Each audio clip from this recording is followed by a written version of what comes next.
both of my parents kind of have a devotion to the Holy Family.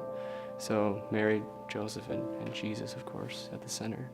Our email and all of our passwords always end JMJ. It's kind of a family thing. In fact, I teach at a school called Holy Family Academy.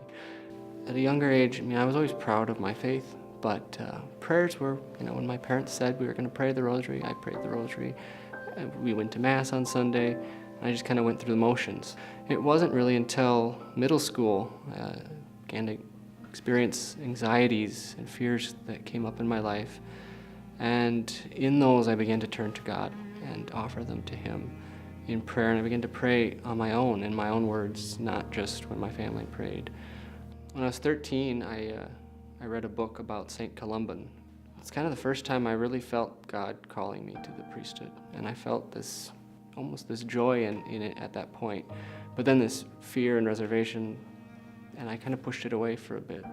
It would come up at Mass. I was usually behind the altar because I was altar serving, and I would just get this image of myself at the altar, elevating the host and praying to Jesus in that close, intimate proximity.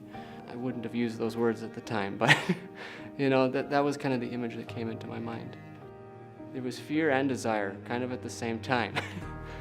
There was this call, and it wasn't really until college I met other men who were discerning priesthood, and through conversations with them, started to bring it into prayer.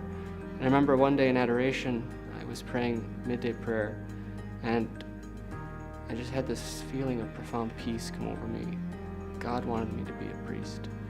And I wrote in my breviary, I have never felt such a desire for the priesthood, and I long for it. And that was the first time I knew that there was something there. Debt can seem like a great burden and a wall. And for me, it even has made me feel at times that maybe I'm not called, that this is something that's a sign from God that I'm not called to priestly life or religious life. But for me, Labouré has really been a sign of hope.